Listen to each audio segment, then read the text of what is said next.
Mga kaibigan, may good news para sa lahat. Kung gusto nyo nga makabasa ng mga balita tungkol sa Mindanao, wala nang iba kundi ang Mindanao Examiner newspaper. Mindanao ang sirkulasyon, Mindanao ang balita. Ang Mindanao Examiner sa Basilan, Sulu at Zamboanga. Gumawa na rin ito ng mga independent films at ABP, audiovisual presentation, at may photography at video services pa. Bisitahin po natin ang kanilang website sa MindanaoExaminer.com o tumawag sa 9925480. Marami po salamat. Kaya natin to. Yahoo! Gising na ba kayo mga kaibigan? Welcome sa ating programa, ang Radyo Mindanao. Dito lamang sa number 2 radio station sa buong Western Mindanao, Radio Philippines Network, RPN DXXX Zamboanga City.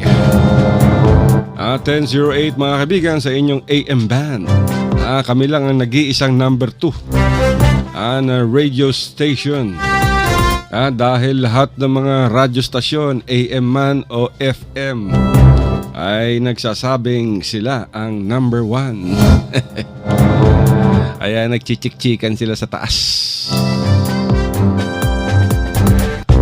Ito po ang abang lingkod, Alazinto, nagsasabing isang maulan na hapon.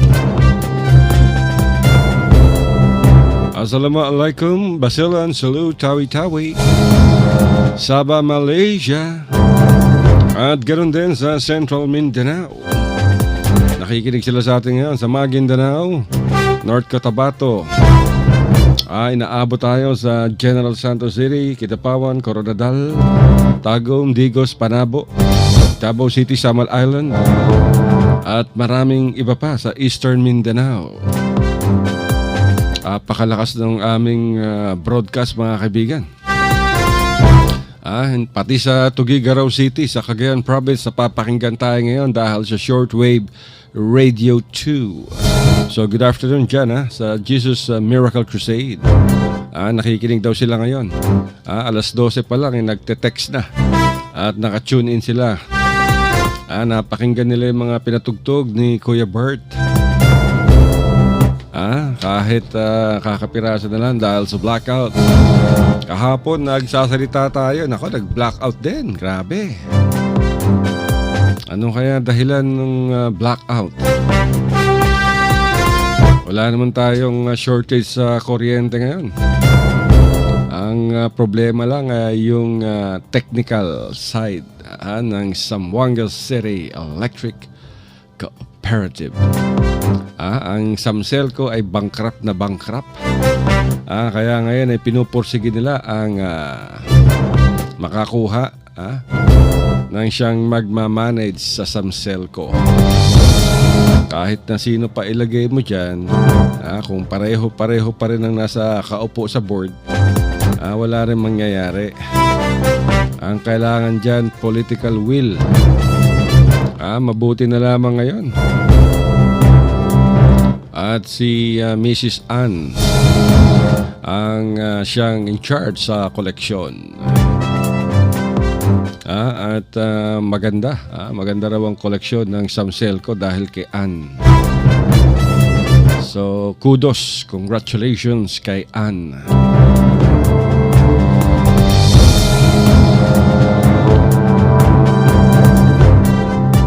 Tignan natin yung performance ng Samselco sa susunod na mga buwan.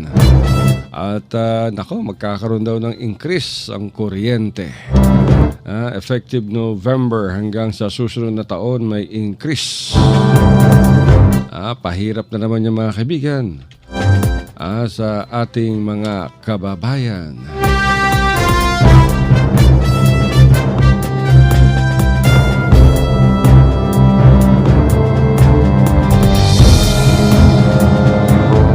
Increase ng increase.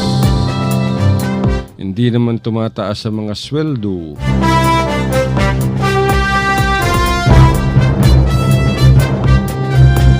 Yan ang problema. Ay, batiin muna natin yung mga taga Zamboanga, Sibugay. Zamboanga del Sur ug Zamboanga del Norte. Duterte, Duterte, Du-31, Du-32. Ay, si Senator Laila De Lima. Pinapangunahan na niya yung mangyayari. Ay, nako. Sabi ni De Lima na siguradong ididiin daw siya ni Kerwin Espinosa. Sa kanyang pagbabalik, sigurado nakikita na raw. Ay, nako. Alam nyo, talagang naka-panic mode na to si De Lima. Pero believe din ako sa guts nito, mga kaibigan. Si Senator De Lima talagang palaban. Kumbaga sa basketball, mga kaibigan, kahit tambak na yung team niya. Kunyari, ang score 60-14. Kahit tambak na yung team niya, kahit bawat bato ng bola ay nasusupalpal, panay pa rin ang dribble. Maganda yan. Tignan natin kung ano ang susunod na hakbang ng Department of Justice. Lalo na umamin na tong si De Lima na nagkaroon siya ng illicit affair sa kanyang driver na si Ronnie Dayan nung siya ay nasa Department of Justice pa as secretary. At nagtagal din ang kanilang relasyon for a few years. Ngayon si Ronnie Dayan ay nagtatago at pinaghahanap na ng batas. Bakit inamin ni Senator Laila De Lima yun? Inamin niya sa programa ni Winnie Monsod. Magaling talaga tong si Winnie Monsod, mga kaibigan. Napaamin niya si Laila De Lima. Alam niyo, mga kaibigan, madaling laruin yung mga tanong. Ipakita mo lang na kunyari nakikisimpatya ka sa kanya. At paikot-ikutin mo lang yung tanong. Naku, madali mo nang mahuhuli yan. So, di umamin si Laila De Lima. Nung pag-amin naman ni Laila De Lima na nagkaroon sila ng illicit relation dito kay Ronnie Dayan, hindi nagpahalata itong si Maring Winnie na siya ay nagulat o nasurpresa. Ang ginawa niya finalo up niya kagad ng ilang taon kayong nagkaroon ng relationship. Talagang cool na cool si Maring Winnie. Talagang veteranang mamamahayag. Ganyan din ang nakita natin dito kay Pia Ontiveros. Sino ba yung kapatid niya? Si Pia ba? Si Ontiveros. Si Lisa Ontiveros. No, si Pia. Pia Ontiveros, yung anchor. Mga kaibigan. Alam nyo ba, napaamin din ni Pia itong si dating Pangulong Joseph Estrada. Na siya ay pineke niya yung pirma. Dahil sa pag-amin nitong si Pangulong Joseph Estrada, nako, doon na nagsimula ang kalbaryo ni Pangulong Estrada. Dahil sinampahan na siya ng kaso. Inamin niya na meron siyang pinirmahan ng mga dokumento alias Velarde. Velarde ba yun? Naka-imbak na malaking halaga ng salapi sa bangko. Dahil dyan inulit naman ni Pia ang tanong sa kanya, kayo ba pumirma niyan? Jose Velarde. Umamin, diba? Masama niyan, baka bigla na naman tumawag si Mayor Erap kayo. Alam niyo, mga kaibigan, si Pangulong Erap Estrada, siyang mayor ngayon ng Maynila. Lagi pa naman naka-monitor sa atin. Pag naririnig niya yung pangalan niya, kahit hindi niya mo naintindihan yung pinag-uusapan, tatawag kagad yan. Buti naman at busy yung cellphone natin tsaka yung telepono. Andiyan na? Naku, uusap ka, sasabi lang natin na si Mayor Era. Mayor! Ano narinig kong pangalan niya? Wala akong kalalaman dyan, Al.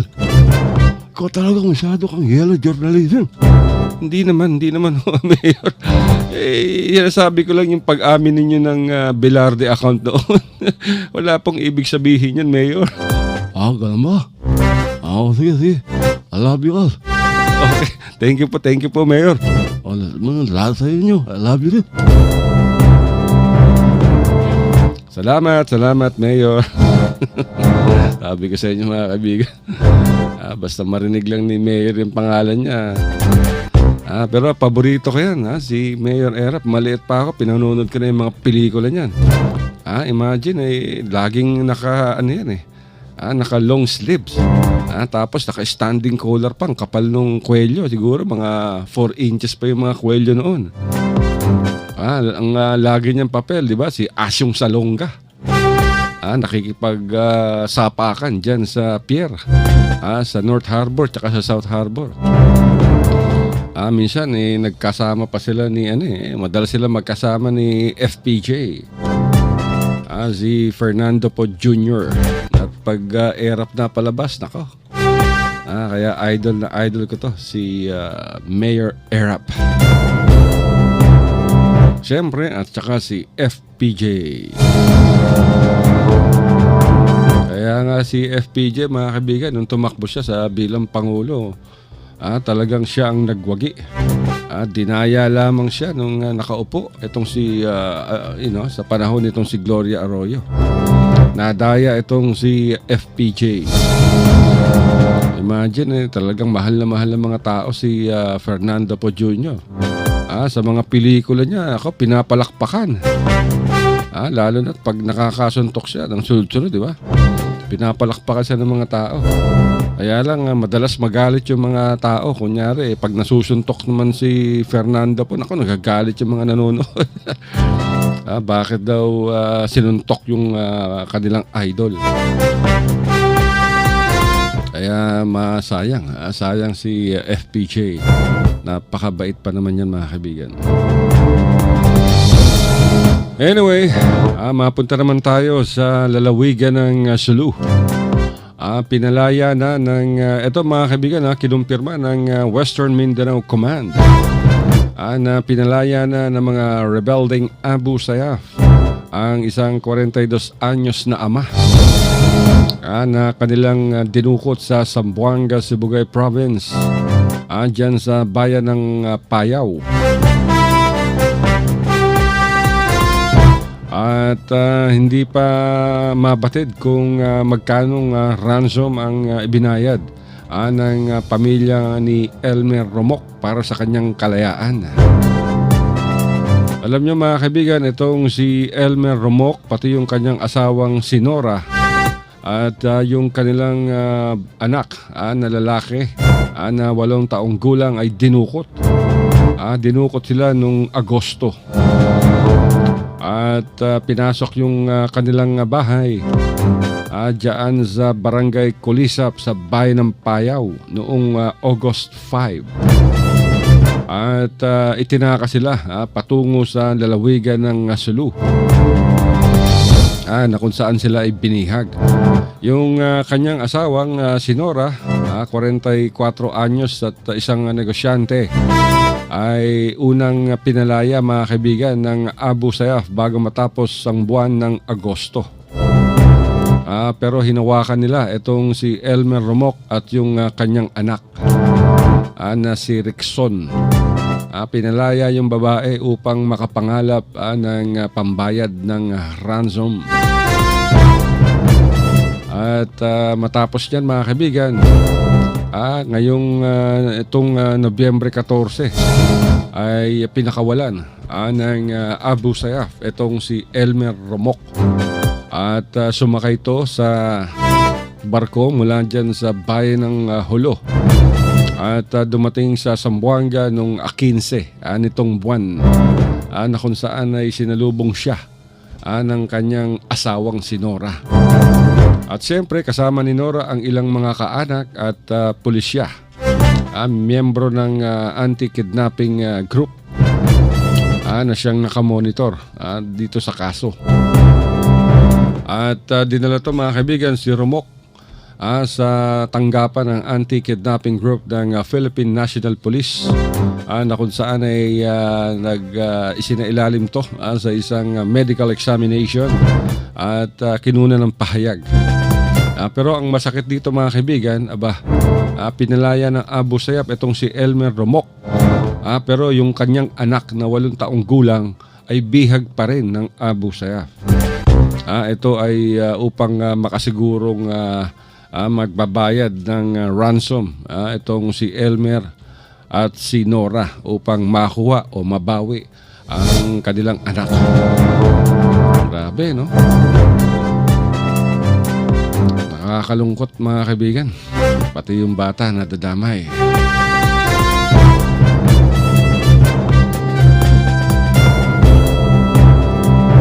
At sa iba pang balita, napatay naman. Ito yung pinag-uusapan natin kahapon na naputol tayo.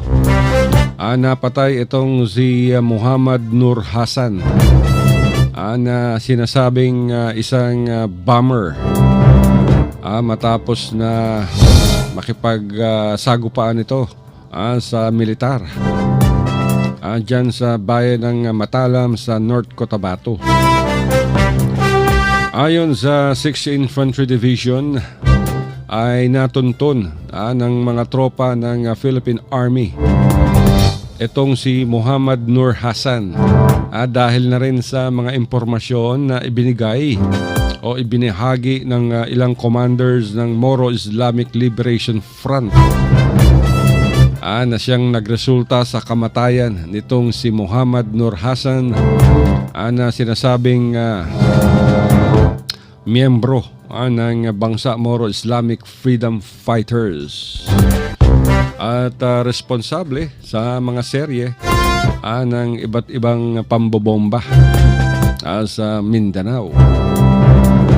Ang pagkakasabi mga kaibigan ng militara ay may 1.2 million reward itong si Muhammad Nur Hassan. So ito yung dahilan kung bakit siya hinudas ng commanders ng MILF. Isinumbong siya sa militar upang mapatay o mahuli ng laban, so patay. So yung 1.2 million mapupunta doon sa mga commander ng MILF na nang hudas dito kay Muhammad Nur Hassan. Ganyan lang yan, pera-pera lang yan, walang personalan, ika nga ng MILF. At ang pagkakaalam natin mga kaibigan, itong si Muhammad Nur Hassan ay kabilang doon sa 48 mga bilanggo na karamihan ay mga miyembro ng jihadist group na Khilafah Islamiyah Movement na pinatakas ng naturang grupo dyan sa Cotabato. At kinumpirma naman ito mga kaibigan ng 602nd Infantry Brigade itong pagkakapaslang kay Muhammad Nur Hassan. Ang pagkakaalam natin dito mga kaibigan, itong si Muhammad Nur Hassan ay miyembro din pala ng Khilafah Islamiyah Movement at ng Al-Khobar Gang. At sinasabing nagsanay sa paggagawa ng bomba sa ilalim ni Malaysian bomber Zulkifli bin Hir alias Marwan. At ng dating MILF bomber na si Abdul Basit Usman. Parehong napatay ng militar tong si Abdul Basit Usman at saka si Marwan. Itong si Marwan mga kaibigan, ito yung inoperate ng ating dakilang Special Action Force dyan sa barangay Tucanalipaw sa bayan ng Mama Sapano sa Maguindanao noong January 2015.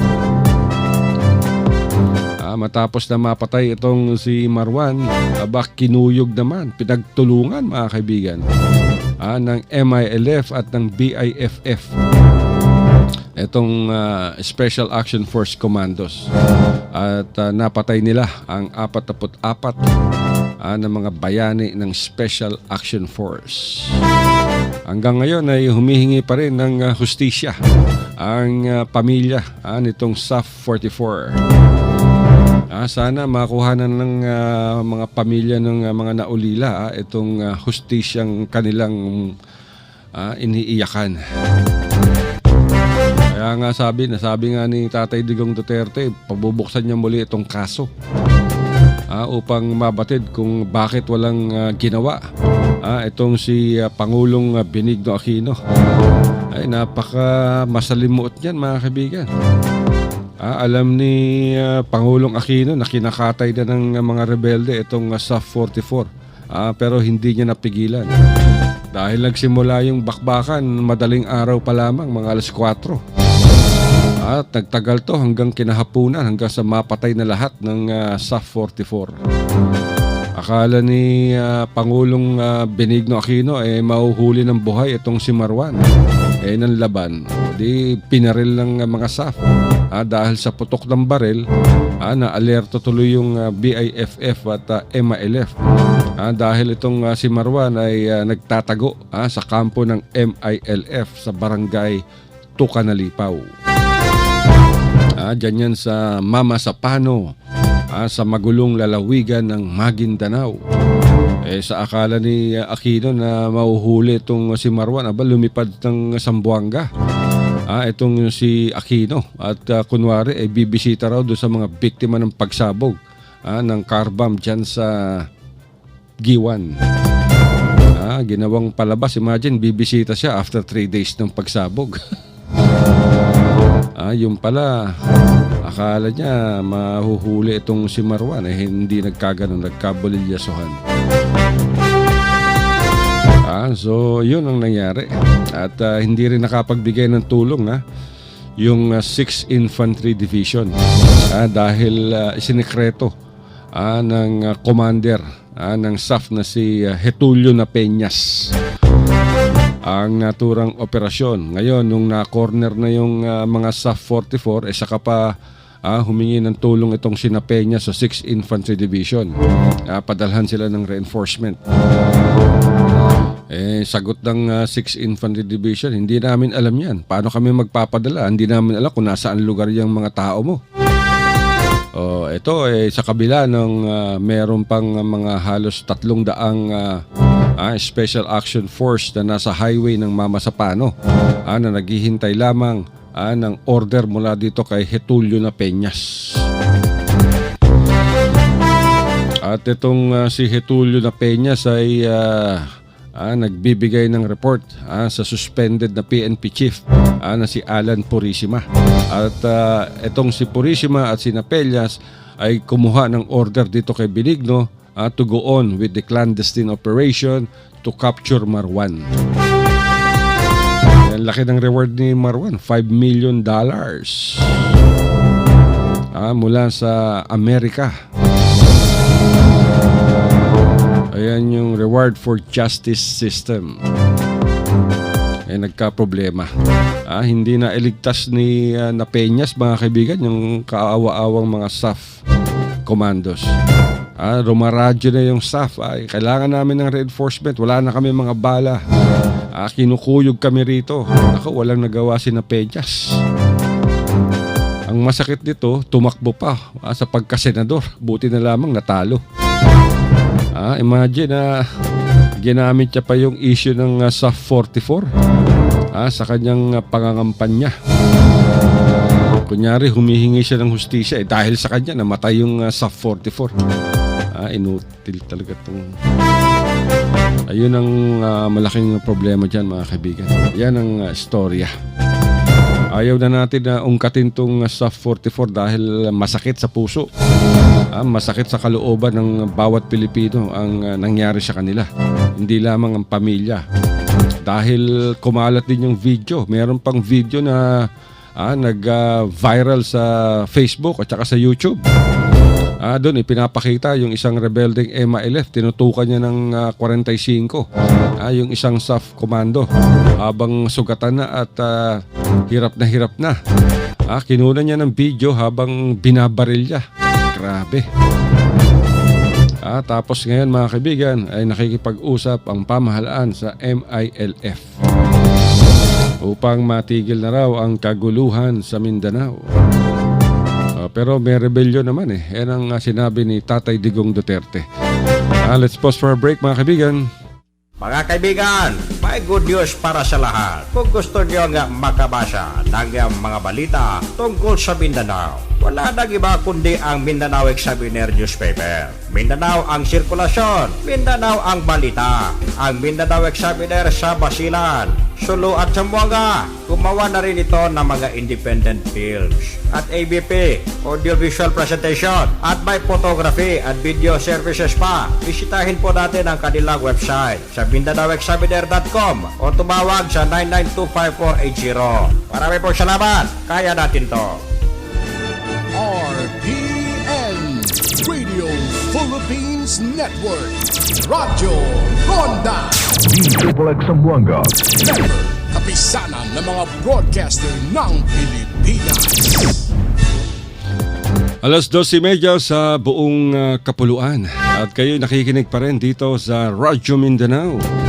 As number 2 radio station sa buong Western Mindanao, ang RPN DXXX Zamboanga City. Radio Philippines Network 1008 sa inyong AM band. At tayo'y napapakinggan sa malaking bahagi ng Katimugan. Aba, paalis pala si Tatay Digong ngayon At si Tatay Digong is going to Lima sa Peru mga kaibigan upang umattend dito sa 24th Asia Pacific Economic Cooperation Leaders Meeting na gagawin yan from November 19 to 20. At ang pagkakaalam natin dito ay kabilang gustong kaya pupunta si Tatay Digong doon upang makausap itong si Russian President Vladimir Putin. At who knows, baka magkaroon ng magandang resulta yung pakikipag-usap ni Tatay Digong dito kay Putin. Tignan natin kung makaka-hook up tayo sa RTVM about itong speech ni Tatay Digong.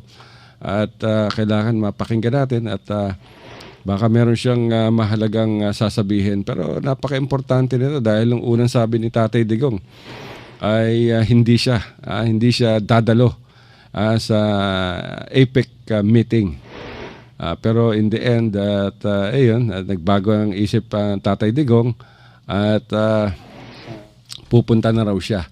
At ngayon mga kaibigan ay inihahanda na yung kanyang pag-alis at any moment from now ay makaka-hook up tayo dito sa Davao City at naroroon si Tatay Digong upang magbigay ng kanyang talumpati. Actually, kanina pa nakatambay yung ating team ng Radyo Mindanao dyan sa Davao. Kaya lang marami pang kinakausap si Tatay Digong. Mahigit na kalahating oras na yung ating team dyan. Tignan natin kung available na yung ating hookup sa Davao. Dito Tatay Digong. Pakinggan natin mga kaibigan ang departure speech ni Tatay Digong.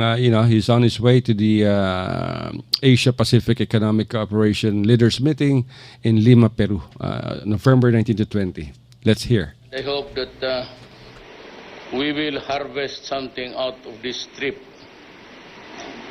Total marami naman tayo naghati-hati sa Pacific Ocean. I leave today for Lima, Peru, to join 200 other leaders of the Asia-Pacific region for the 24th meeting of the economic leaders of the Asia-Pacific Economic Cooperation, or APEC. This will be an important opportunity for the Philippines to work closely with their economic partners in the region to take stock of the efforts to facilitate economic growth and prosperity in the Asia-Pacific and to determine ways of moving forward to achieve our shared goals. The theme of this year's APEC Economic Leaders Meeting is Quality Growth and Human Capital Development. a foundation for sustainable growth in the Asia Pacific. In the meetings, I will bring to the fore key components of my 10-point socioeconomic program, particularly improvements in doing business through more efficient and responsive governance, massive investments in new infrastructure, a new focus on the rural development, and increased investments in human capital. My message to APEC will be clear. The Philippines is open for business. We will do everything to make sure that business, particularly MSMEs, will thrive and flourish, small and medium.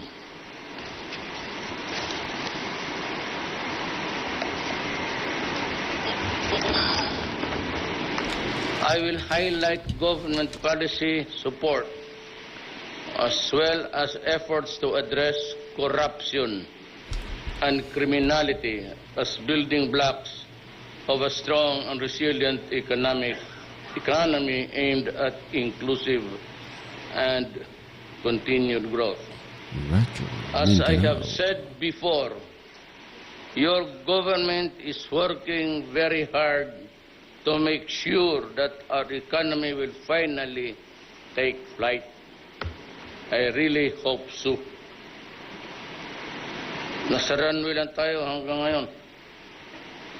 We must harness the potential of this huge region to ensure that no one, especially our citizens, are left behind in the march to greater progress and prosperity. Our people are at the core of our program on inclusive growth and sustainable development. We will spare no effort to realize this in the context of APEC. This will be my first official visit to South America, with whom we share a meaningful history and centuries-old affinity. As we look to expand our horizons and pursue an independent foreign policy, the Philippines and the Filipino businesses must be ready to further deepen and broaden our engagement with South America, especially those that straddle the Pacific as economic partners. Maraming salamat po. I just would like, may mga briefer kasi ako every, lahat ito, it's almost drugs. All over the country, drug-related cases. Meron on the rise itong child abuse, sexual or battery, and itong crime against women. Medyo tumataas. I think we'll have to talk to the DSWD. I might really overlook this thing when I come back. Marami kasi dito yung minors na may patay dito na hinayaan lang sa magpipinsan, and the mother is working in the Middle East. 2-year-old na bata, battered. And this is really very disturbing for a human being who cannot defend himself to die in a brutal manner through negligence. We'll have to do something about this. Alam mo, marami yan. Yung mga anak nila iniiwan lang sa mga kapatid, pinsan, and they work their ass to death. So, pagdating dito, napurnada yung pagod nila, either because the children are not at par with expectations nang kapag makatapos yung iba malulong sa droga. These are the things that we have to balance. Sayang naman yung pagod ng tao nagpapakamatay doon sa Middle East. And I must be really frank with you. They are quite brutal in treating foreigners there. Not all countries. But in some, hindi nila pinapansin. And let me just say once again in connection with this, I feel this is very important. Years ago, I went to Saudi Arabia because 3 of the Davaoenos and 2 from Jensan were caught by the religious police giving out rosaries. So they were in prison, and the father and mother of those families were at the gate of my house every day crying. And so I was forced to make the trip together with the Langgaling sa Lupudin. I asked the Moro politicians to go with me so that I can explain better to King Fahd. At it was a bit matanda na, but he could still grasp what was being talked about. Ayaw ko tahan sabihin ito pero you must understand that we have to improve our country to accommodate all these people because we want them to come home. In some countries, not all, no condemnation in any particular government. But sinabi sa akin noon ng counterpart ko noon sa Congress because I was a member of the Law and Order. Sabi nung advisor ni King Fahd, you better talk to your counterpart. And sinabi sa akin, you know, in the Arab culture, if you are paid to do a work, or you are bought from the slaves market of Africa, and you work there, the treatment is the same. You are a slave, and your body is open for use also. Ayaw ko lang yan sabihin kasi kung ang nandito, but hindi naman lahat. Yun lang yung mga ulol siguro na torpe. But that is really the naked truth that I want to say to you now. We have to improve on our, however we do it, we have to improve the country. And I hope tapos na ang fight against drugs. There's now a lesser supply. Problem is, bumalik sila doon sa kidnapping pati hold up. And the other common crimes not related to drugs because it is easy really itong sa shabu. Less danger. Problem is, you really cannot stop people from, even in progressive countries, they are at it. And so we are of no exception. Yun lang ang bata? Radyo Mindanao. Bong ito yung dito. I do not. Alright mga kaibigan, napakinggan nyo si Tatay Digong Duterte sa kanyang departure speech dyan sa Davao City International Airport. At patungo siya mga kaibigan sa Lima, Peru upang dumalo sa APEC meeting, leaders meeting na gaganapin from November 19 to 20. We have to cut it short dahil meron tayo mga sponsors. Baka mawala ng espasyo sa oras yung ating mga sponsors. Bueno mga kaibigan, maraming salamat sa Blue Jazz Beach Resort and Water Park. Talagang number 1 sponsors natin ito mga kaibigan. At kung nais ninyong magkaroon ng magandang reunion o kaya celebrations ng birthdays, weddings, anniversaries, wala na kayong ibang dapat puntahan kundi ang Blue Jazz Beach Resort and Water Park. Diyan yan mga kaibigan sa Samal Island. 10 minutes lang yan from Davao City. Sakay lang kayo ng water taxi. In 10 minutes, nandiyan na kayo sa Samal Island. At may enjoy nyo na. Napakalawak, napakalinis, napakaganda na Blue Jazz Beach Resort and Water Park.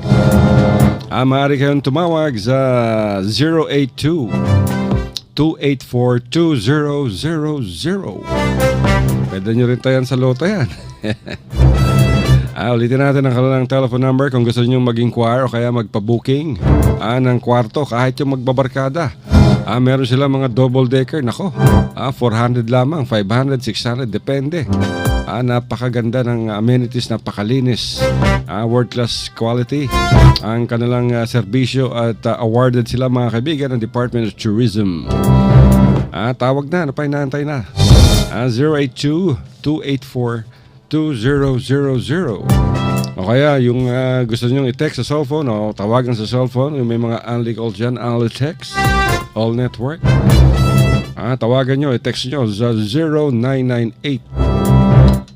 0998-967-8001 up to 8005. Ulitin natin, 0998-967-8001 up to 8005.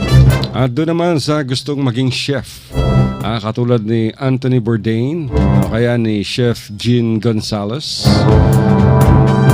ano pang hinihintay ninyo? Mag-enroll na kayo sa Center for Asian Culinary Studies in Davao City. Napakagandang eskwelahan to mga kaibigan. Dito siguradong chef kayo pagka-graduate. Meron pa silang NC2 certificate. At bukod sa Davao City, meron silang eskwelahan sa Cebu, Pampanga at Manila. Si Sarah Geronimo diyan nag-aaral mga kaibigan ng mga iba pang artista. So instead na mag-HRM kayo, nako, pag HRM, intern pa lang, tsaka pag-graduate to, pag nag-apply kayo sa hotel, ibibigay sa inyong trabaho, food attendance, 4 years yun, nako, kawawa naman. So mag-switch na kayo. Dito na kayo sa Center for Asian Culinary Studies sa Davao City. Napakalapit lamang dyan sa iba't ibang bahagi ng Mindanao ang Davao City. Tawag kayo sa 082-282-8373. Ulitin natin ang kanilang telephone number kung gusto nyo mag-inquire ng kanilang mga short courses in baking and pastry o kaya full courses sa iba't ibang cuisine, Japanese, Italian, French, Asian.